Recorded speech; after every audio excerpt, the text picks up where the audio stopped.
Everyone keeps talking about this secret fifth Roman pasta, so I figured I had to give it a try. This is pasta Zozzona. I'll explain shortly how this is the, quote, secret fifth Roman pasta. We're going to use rigatoni for it, but just as a little reminder, I don't do this often.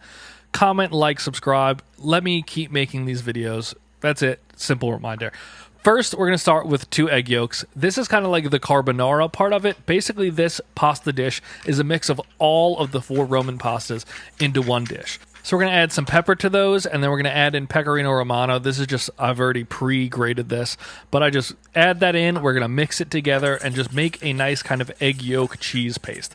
All you're looking for is that it's not watery and it's very much paste-like. It's going to use about this full bowl of cheese. It's probably about half a cup worth of the shredded cheese. And once you get the consistency you want, we're just going to put it to the side.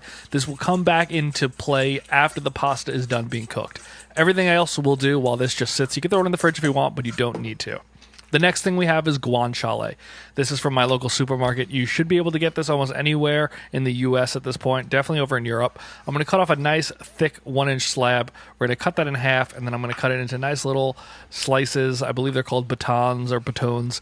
Just the same I've done for all the previous Roman pastas. Just nice kind of long, thick slices. That fat's going to render out and they're going to crisp up and not be nearly as big. So start with pieces bigger than you're expecting to have because they will absolutely shrink as you cook them. To cook these, I'm going to use the same technique I used for bacon and other guanciale as you've seen previously. I'm going to add a little bit of water into my pan.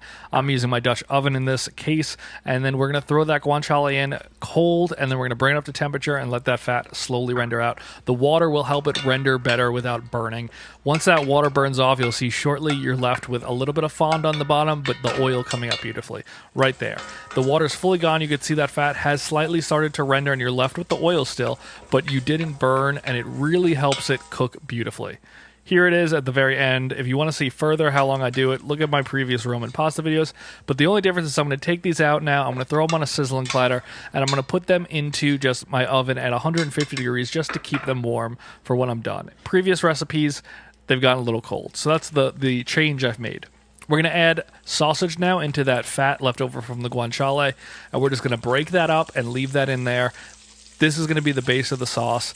That's the only difference is there's not really sausage in any of the other 4 Roman pastas, but I have seen people put it into this dish, and I love sausage, so I added it in. You could use spicy. This is sweet, but just break it up into nice little chunks, and then you're good to go. This is the start of that sauce. Once that sausage is mostly cooked, I'm going to add in a good handful of garlic. This was about 2 or 3 cloves. Mix that up for a minute or 2 until it starts to get fragrant.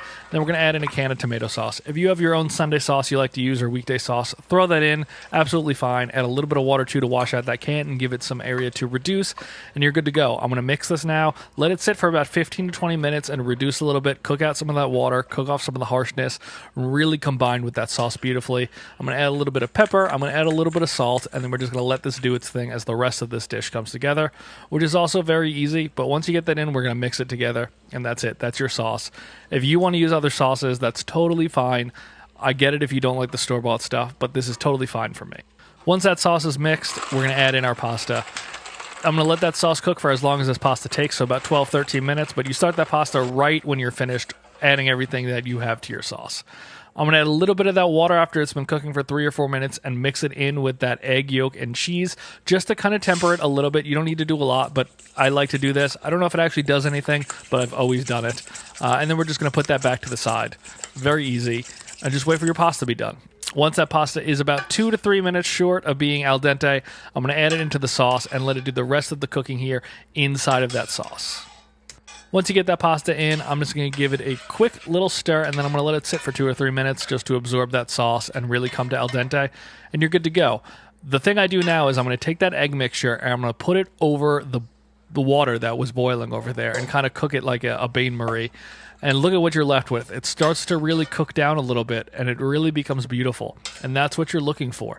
You add your pasta to that now and mix it together, and it will be beautiful and emulsified, and right away you can see the color change. It becomes almost like a vodka sauce, and that's exactly what you're looking for. Take that pasta, add that guanciale back in. That's about 3/4 of it. I saved some to top it with. And once you mix it together, I'm going to add a little bit of cheese in there. You can add in more pepper at this point if you want, or anything else that floats your boat. But that's it. You're done. Mix it together. It may look a little loose at this point, but it will tighten up because of the egg yolk as it emulsifies. Give it a good mix, toss it a little bit, and you're good to go. That is absolutely stunning looking. Let's plate this up and see how it is. I'm going to use a bowl, but you could use a kind of rounded plate if you want. This isn't really kind of runny sauce everywhere, so you won't have any issues with that. Always top it now with your guanciale that's left over and that extra sauce. Ooh, get all of that sauce out of that bowl. Guanciale on. Coat it in a good amount of cheese because that's what that Roman pasta loves. Good pecorino romano. And that's it. This is the dish, pasta Zozzona. It's the combination of all 4 Roman pastas to create this beautiful 5th dish. But let's give it a try.